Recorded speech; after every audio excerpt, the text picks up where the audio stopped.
আসসালামু আলাইকুম everyone, welcome to my channel. আজকের পর্বে আপনাদের জন্য থাকছে তালের কোন পিঠা। এই পিঠাটা কাঁঠাল পাতায় তৈরি করা হয়, আর যাদের কাছে কাঁঠাল পাতা নেই তারা কি পিঠা না খেয়ে থাকবে বলুন তো? তাই যাদের কাছে পাতা নেই তারা ফয়েল পেপারে কিভাবে তৈরি করতে পারবেন আমি সেটা দেখিয়ে দিব। তো পিঠাটা দেখতে যেমন সুন্দর, খেতে আলহামদুলিল্লাহ অনেক মজার। আশা করি আজকের ভিডিওটা সবার ভালো লাগবে, আর ভিডিওটা না টেনে সম্পূর্ণটা দেখবেন, তাহলেই বুঝতে পারবেন এই পিঠাটা বানানো কতটা সহজ আর খুব অল্প সময়ে এটা তৈরি করে নেওয়া যায়। তো চলুন মূল পর্বে চলে যাই।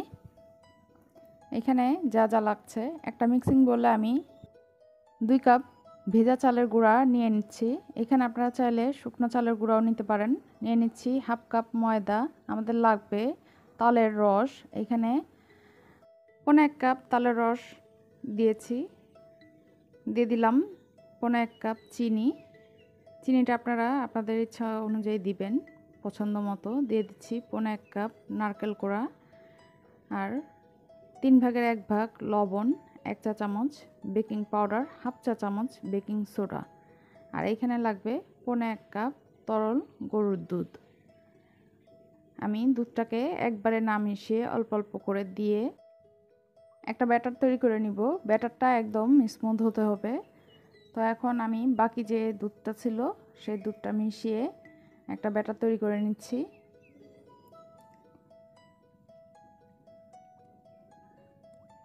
সম্পূর্ণ উপকরণগুলো মিশে গেলে এটাকে 20 মিনিটের জন্য রেস্টে রেখে দিতে হবে। ব্যাটারটা কেমন হয়েছে দেখিয়ে দিচ্ছি। ব্যাটারের ঘনত্ব দেখে নিশ্চয়ই বুঝতে পাচ্ছেন। ব্যাটারটা রেস্টে থাক, এর মধ্যে আমি একটা তাওয়াল এইভাবে পেঁচিয়ে একটা মোল্ডের ভিতরে ভরে নিলাম। আর এখন তৈরি করব কোন। তো আমি কিছু কাঁঠাল পাতা নিয়ে নিয়েছি, আর কিছু নিয়েছি ফয়েল পেপার। স্কোয়ার শেপ করে কেটে একটু লম্বাটে করে এরকম এক সাইড থেকে মুড়ে পানের খিলির মতো করে তারপরে কোন তৈরি করে নিতে হবে। তাহলে কিন্তু আমাদের কোনগুলো রেডি হয়ে যাবে। আমি সবগুলো কোন এইভাবে তৈরি করে নিব। আর এই পাতার ভিতরে কিন্তু আমি সামান্য পরিমাণ তেল ব্রাশ করে নিয়েছি। আর পাতাটাও কিভাবে তৈরি করছি দেখতে পাচ্ছেন।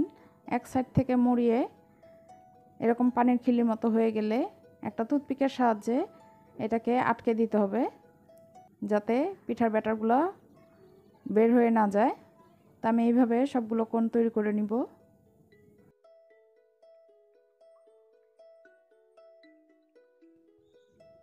কোণগুলো তৈরি হয়ে গিয়েছে। এখন আমি ব্যাটারটা একটু নেড়ে চেড়ে এই কোণগুলোর ভিতরে ব্যাটারটাকে দিয়ে দিব। আর এমনভাবে দিতে হবে পাতাটা পুরো ভর্তি করে না, একটুখানি ফাঁকা রেখে তারপরে ব্যাটারগুলো দিতে হবে। আর এই যে তাওয়ালটা যে আমরা পেঁচিয়ে রেখেছিলাম, তাওয়ালের ফাঁকাগুলোতে এই কোণগুলোকে বসিয়ে দিতে হবে।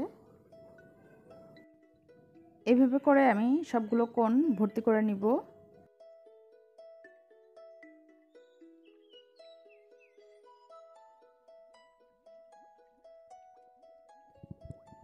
সবগুলো কোণে ব্যাটার ভরা হয়ে গেলে এইভাবে করে তাওয়ালটাকে ফাঁকা ফাঁকা করে সবগুলো কোণ বসিয়ে দিতে হবে।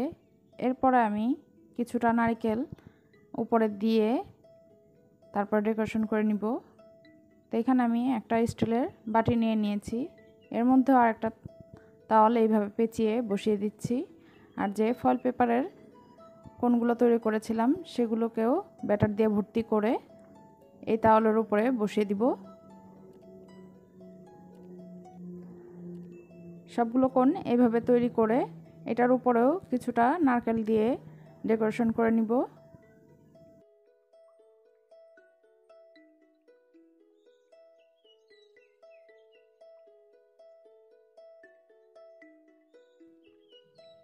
এখন যেটা করব, চুলায় একটা হাঁড়ি বসিয়ে এর মধ্যে 1 কাপের মতো পানি দিয়ে মাঝে একটা স্ট্যান্ড বসিয়ে মোলটাকে দিয়ে ঢাকনা দিয়ে ঢেকে, ঢাকনার যে ছিদ্রটা আছে এটা একটা টিস্যু দিয়ে বন্ধ করে 10 মিনিটের জন্য মিডিয়াম আঁচে পিঠাগুলোকে ভাপ দিয়ে নিতে হবে।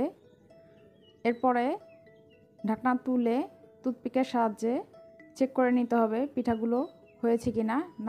টুথপিকটা ক্লিন আসলে বুঝবেন পিঠাটা রেডি হয়ে গিয়েছে। আর যদি টুথপিকের গায়ে পিঠার ব্যাটার লেগে থাকে তাহলে আরও 5 মিনিটের জন্য এটাকে জাল করে নেবেন, তাহলে কিন্তু পিঠাগুলো তৈরি হয়ে যাবে। এখন আমি ঢাকনা তুলে টুথপিক দিয়ে চেক করে দেখিয়ে দিচ্ছি। দেখতে পাচ্ছেন টুথপিকটা কিন্তু ক্লিন বের হয়েছে, এর মানে পিঠাগুলো তৈরি হয়ে গিয়েছে। তো আমি পিঠাগুলোকে নামিয়ে নিচ্ছি। নামিয়ে ঠান্ডা করে কাঁঠাল পাতা থেকে টুথপিকটা খুলে নিলেই কিন্তু খুব সহজেই পিঠাগুলো বের হয়ে আসবে। এই পাতা থেকে পিঠা বের করার ভিডিওটা আমার ডিলিট হয়ে গিয়েছে, তাই দেখিয়ে দিতে পারলাম না, সরি। তো এই জন্য আমি বলে দিলাম কিভাবে পিঠাটা বের করে নেবেন। তো দেখতে পাচ্ছেন পিঠাটা কতটা লোভনীয় হয়েছে দেখতে। তো আমি একটা পিঠা আপনাদেরকে ভেঙেও দেখিয়ে দিচ্ছি। পিঠাটা ভিতর থেকেও একদম পারফেক্টভাবে সিদ্ধ হয়েছে, আর এটা কিন্তু খেতে আলহামদুলিল্লাহ অনেক মজার। তো আজকে এই পর্যন্তই, আবার ফিরে আসব অন্য কোনো রেসিপি নিয়ে। সেই পর্যন্ত সবাই ভালো থাকবেন, আমার জন্য দোয়া করবেন, আর চ্যানেলটাকে সাবস্ক্রাইব করে আমার পাশেই থাকবেন। আল্লাহ হাফেজ।